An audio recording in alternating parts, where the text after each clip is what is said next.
Well, taking our cue from Joe Dombrowski, let's refocus on today. A scenic run along the Costa Blanca from Torrevieja to Cumbre del Sol, although the start town is nominally Orihuela.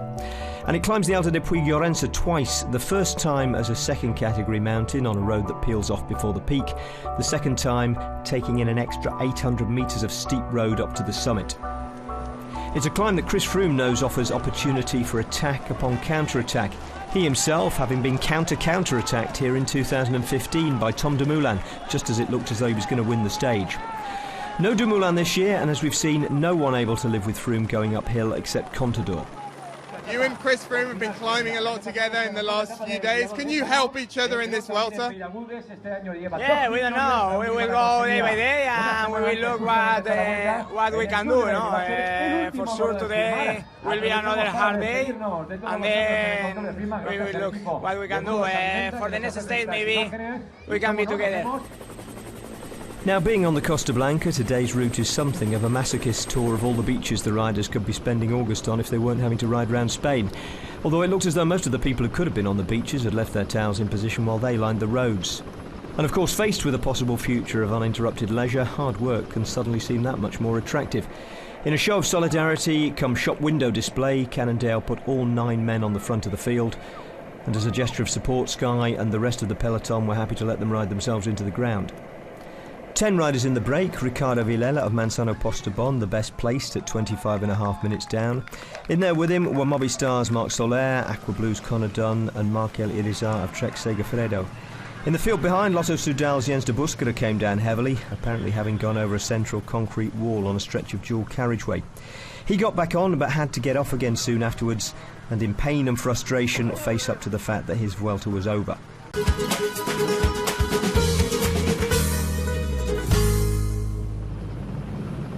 5 kilometres remaining. They rattle through in a pretty much strung out line.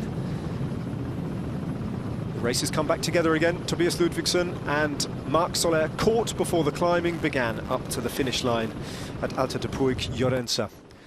And so the stage win is up for grabs. There's Moscon. General classification race is about to explode again. So that's Moscon. Just he's taking the lead now, but he's just sitting there and he's just waiting. He's not doing more than he has to. But there he is. Chris Froome's now into 4th place. So now Moscon will be checking. He'll need to hear on the radio because it's very hard to get that sort of affirmative sort of nod at this speed under this stress. So he's going to have to wait until they tell him it's go time, and then it's then we're going to see him really put the hammer down, because I think they're going to do the whole peel-off thing and really set Chris Froome up. Judging by his form yesterday and well, to be fair, this whole race and since the Tour de France, this has to be the day he's going to go for it. There they go. Team Sky with 3 on the front, setting a blistering pace. Wout Poels. That's not. It's Youngles in 4th place. So Chris Froome's still in about 12th position.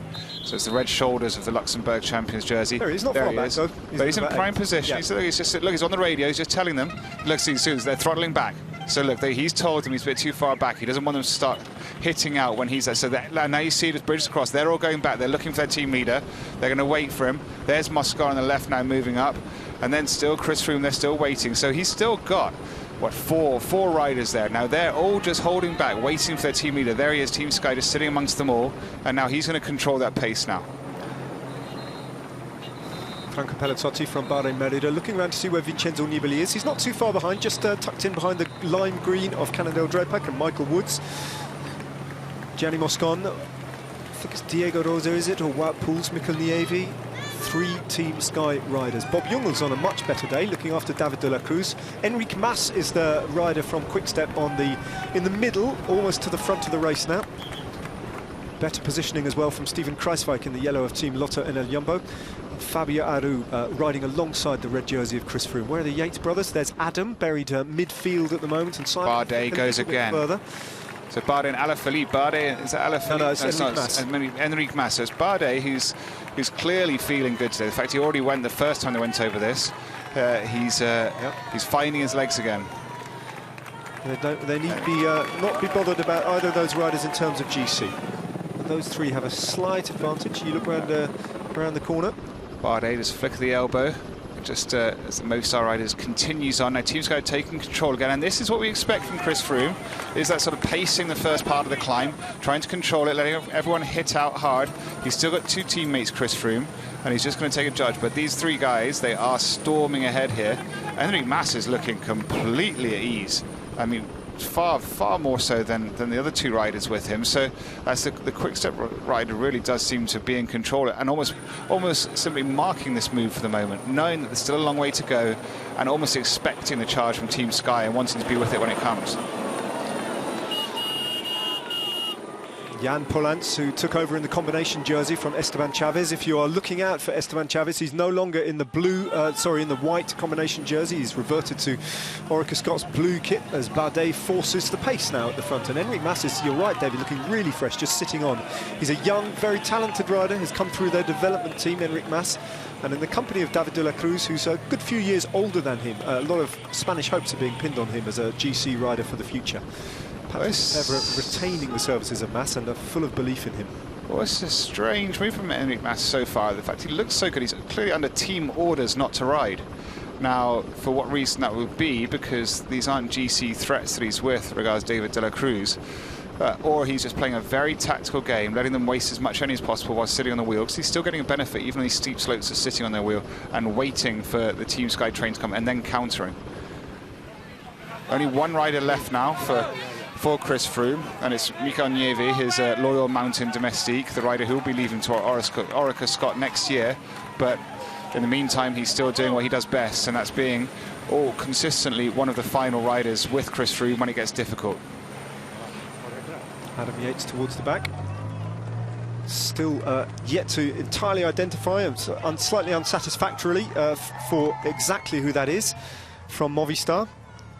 Might well be Richard Carapaz, the Ecuadorian climber from Movistar, but that's a big attack. And Bardet and Enric Mas at the moment have no response, and they're sitting up, and I think they're about to be caught. Yes, indeed they are. Other riders are attacking off the front of the bunch. Well, this is one of the slightly easier slopes. So there's Alaphilippe, who's there at the front. So that's interesting, just because he's obviously been monitoring. That might be the reason Enric Mas was just kind of monitoring things. Yeah, it is indeed Carapaz, the Ecuadorian. So, confirmation that's the man we're looking at. Carapaz, like most of the Movistar team, frankly, no longer a threat on GC. They can ride to stage victory if they're allowed to go. 31.59 down in the general classification, the Ecuadorian. Bardet looks like he's got the legs to go again, tries to go again, moves alongside Mikel Nieve and kind of launches a soft attack. That's the third time in this stage that he's gone on the attack, but it's kind of difficult to execute that when you've already been on the attack once and you've got to counter. That said, look, it's getting across to Carapaz. Well, I think it's also, I mean, he is a champion Bardet, and he is finding his legs, and he's going to keep pushing himself and testing himself, and even if it fails today, it will equate to a great workload for him for the upcoming stages, because he is, for his own morale, motivation, and his team's, showing that he is back in the race. Now, it's interesting to see that Contador really has secured the wheel of Chris Froome, almost like his right, if you like, which I think it is at this point in the race. But even though he's in the 17th of GC, he's taking the position that normally second on GC would take, which is sitting on the leader's wheel. So Alberto Contador, Chris Froome. Now I think we can expect this. TJ Van Garden's moved up on the right-hand shoulder of Alberto Contador, so he's feeling good again, contrary to what we saw yesterday. But I think, and we can expect, a vicious final acceleration from Chris Froome in those final slopes. It feels like we're waiting for a couple of things to happen here, David. For Mikel Nieve just to neutralise Romain Bardet's attack one more time, and then to give whatever he's got left. And the moment that Nieve looks like he's about to pull off, that's when the race will really begin, if indeed we're going to see it between Froome and Contador. But we have to, because this is a situation where, as Bardet pushes on again, they haven't got to him on a flatter section of road. There is a stage win up for grabs here. Yeah, it is, and we've seen in the past that sometimes the moves, as you said, when Tom Dumoulin won the stage here, it looked like he was out of the race at this point, and then he came back again. So these little lulls, these ramps, do allow a lot of respite. And now imagine, if you're in the wheels, Chris Froome is just sitting on his teammates while Mikel Nieves. He's maximising the slipstream benefits on these little faster stages. Yeah. And he is further forward. He can go. The moment he goes, everyone's chasing him. He's not having to bring anybody back, because he knows sooner than later Mikel Nieves is going to go off, and he'll be able to read that like a split second faster than anybody else, and the moment that happens, that's when he goes. Other riders are waiting for Chris Froome to move, so and the moment Chris Froome moves, it's generally too late. In the distance, that sharp left-hand turn that takes them off the route from the climb the first time they went over it, and that is when the race will really begin for sure. Mikelniewi's looking remarkably fresh. He's done a huge turn. He has pegged back Romain Bardet, who drops through that group of favourites and out the back. The rider in the blue from Astana is Miguel Angel Lopez. You can see Alberto Contador. He needs no further introduction, just dancing as he does on the wheel of Chris Froome. And then behind him, Michael Woods, still looking fresh. Fabio Aru's there. Vincenzo Nibali has positioned himself well. Esteban Chavez is there. Adam Yates, as he often is, just attentive at the back of the group of favourites. David de la Cruz, Ilnur Zakarin, all the players are there. Even Steven Kruijswijk on this climb today. Yeah, and still Mikelniewi doing a great ride. Is that Alaphilippe? That's Enric Mas again. Enric Mas again. Familiar. It looks the same to me in many ways. Well, in fact, he's looking so strong. I think it's Enric Mas. I think. Oh no, that's David de la Cruz. Okay, David de la Cruz moving up. So there must have been an orders. Maybe David de la Cruz is feeling so good. He has been given the right to chase the stage win as well, because Enric Mas was looking so good, but he's not there now, so he wasn't feeling that good. But Mikelniewi still, and Chris Froome's using him as long as possible. And Mikelniewi's not even told him to accelerate, he's just telling him TJ Van Garderen moving up the side of the bunch there, as you can see. And so that means that Mikelniewi's slowing. The fact that riders are moving up, Michael Woods as well, means that Chris Froome's going to have to go soon because the pace is slow. Mikelniewi is weakening finally. It's a botched sprint up a mountain at the moment. We're within the final kilometre of this climb. Well, I tell you what, I think Chris Froome, they've done all their recon, they've looked at the last time they did this, and Chris Froome caught it out. He went too early and paid the price for that. And this time he refuses to let that happen. He's going to let everyone else go first, and we're just seeing that now David de la Cruz. He does not want to make the same mistake he made last time, which cost him the stage, and it was a recon error, very rare from Team Sky. And obviously he's learned the lesson, and he's not going to allow that to happen 2 times. De la Cruz sets the pace at the front of this big group of favourites, and they are still all there and ranging up on his wheel. There'll be teammates next year, of course. De la Cruz sky-bound, Contador grimacing invisibly to Chris Froome. Froome won't see the facial expression of Contador except when he glances through his elbows and maybe catches a glimpse of that red and black jersey of Trek Segafredo. Then Michael Woods. Here we go. This is it now. Chris Froome knows exactly where he's planned this, where he was going to go. It's full acceleration. It's very rare we see Chris Froome out the saddle going. He's taking this all the way to the line. And they're almost looking around, wondering, well, Contador is beaten today. Contador, there's no way back for him today, and it's over to the other riders. What can they do?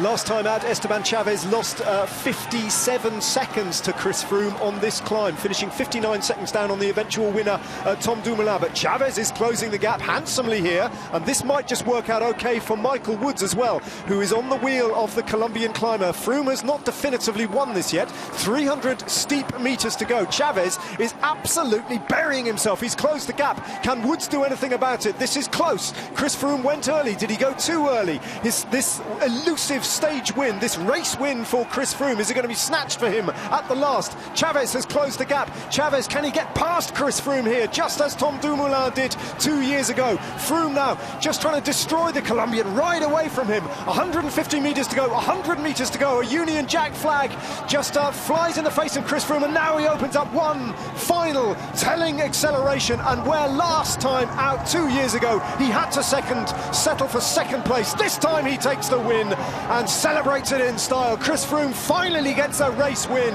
and once more there will be seconds opened up between him and the rest of the riders as Ilnur Zakarin, Wilco Kelderman, a beaten Alberto Contador, David de la Cruz, Sam Omen, Nico Roach, Vincenzo Nibali, Fabio Aru, TJ Van Garderen, Miguel Angel Lopez and Jack Haig cross the line with a battle to get to the line from the rest of the race, including Adam Yates and Steven Kruijswijk, the best of the rest. 30 seconds down on the race winner, Chris Froome, who has finally got that win that he's been after. Well, it was almost like he waited, David, for Chavez to get there, knew he was there and knew he had enough left. He timed his effort to that finish line, not a metre before, not a metre after, and I think he did that. They looked at it, I don't think he's forgiven himself. When we learn more and more, the more we get to know Chris Froome, he very rarely makes the same mistake twice. And he made a mistake last time they finished here, and he was no way going to let that happen today. Grand Tour stage victory number 11 in the locker for Chris Froome. Right, let's check the time gaps. 4 seconds on the line for Chris Froome over Esteban Chavez. A second from Chavez to Michael Woods. Bonuses of 10, 6 and 4 for the first 3 places, of course. Wilco Kelderman was next in with Ilnur Zakarin. Alberto Contador and David de la Cruz lost 12 seconds. Nico Roche and Vincenzo Nibali 14. Fabio Aru and TJ Van Garderen were 17 and 19 behind Froome. Adam Yates lost 27 seconds. His brother Simon at 10 minutes 37. Esteban, you got very close to Chris Froome there. We thought you were going to get it on the line. Yeah, I thought the same. Under middle for the finish. He looked back and accelerated again. He's really unbelievable rider. He showed for what reason won the Tour de France 4 times. So for me, it's a really good result. Actually, 2 years ago I arrived like 15 or 20 seconds in this climb, so it's not really good memories. But today's different story. I think I am more mature, more experienced, also for the team, more calm, and this is the important. We keep the second place at the GC. We put time on the other guys, and it's really good. The team, like always, work unbelievable. I'm really happy for the team. Thank you very much. And we passed 9 days, and now it's time to rest. Michael, it's been a tough few hours for the team and the team's morale. You did your best to give them something to smile about. Yeah, without a doubt. I mean, we had some tough news yesterday. I mean, doesn't necessarily the team's going to be gone. I mean, the team's going to be gone, but it wasn't great news. And you lie in bed at night when you hear that news, thinking of the 100 people that could be unemployed, staff, not just the riders. And the team today, we sat in the team bus, and Juanma told us, you know, best way to fight this is to ride well as a team. And we put it all on the line today. We rode from the front, from the beginning, as if we were going to win this stage. Unfortunately, I couldn't deliver for the guys, but I did my best. Still everything to be done. I'm in a good position at the first rest day. I really look forward to the first rest day. I think it's the first time in my 18 Grand Tours that I look forward as much as today to go back to the hotel, and I'll have a cold bath and stay there for a bit. Onto the podiums then, starting with Adam Yates, who reaches the rest day as best young rider. You're 9th on general classification, Esteban's 2nd now. Would you have signed for that at the start of the Vuelta? Tough question. I mean, yeah, with Esteban's 2nd GC is a good place to be, but we didn't come here for 2nd, we came here to win, and we still have a super strong team. The guys are still motivated. Yeah, Froome is looking strong out there, and there's still a TT to come, but we've got 2 more weeks to go, and we can still give it a try. Davide Villela stayed with his team to set up Michael Woods rather than get in the break today, but he couldn't have been overtaken in the mountains competition anyway. The rest of the jerseys went to Chris Froome once he'd been up to claim the stage win, that is, starting with the white combined jersey, which coincided with the arrival of the autobus rolling in 19 minutes down and meant that he got a thumbs up from Christian Knees, who was in it. Froome also takes over from Matteo Trentin as points leader, and of course he's consolidated his hold on the red of race leader. Here's how things stand going into the rest day. Froome now leads Esteban Chaves by 36 seconds, and Chaves is the only man within a minute of him. There's a spread of 50 seconds covering the 7 riders, from Nico Roche in 3rd to Adam Yates in 9th. Ilnur Zakarin is 10th. Alberto Contador continues to claw his way back towards the top 10. He's 13th. Simon Yates showed fatigue for the first time today and slips to 29th. Chris, I'm sure you've been asked this already since the finish, but did you learn from 2015 when you were 2nd on this stage? Yeah, certainly. When I made my move there, about 500 meters to go, and I saw Chaves closing on me, I just had flashbacks to 2015 when Dumoulin did exactly the same thing and basically just went flying past me in the last 100 meters or so. So I had flashbacks to that, and I just thought I just can't let that happen again. So I just had to give it everything up right up until the finish, and just feels amazing to put my arms up in the air after the job the team did.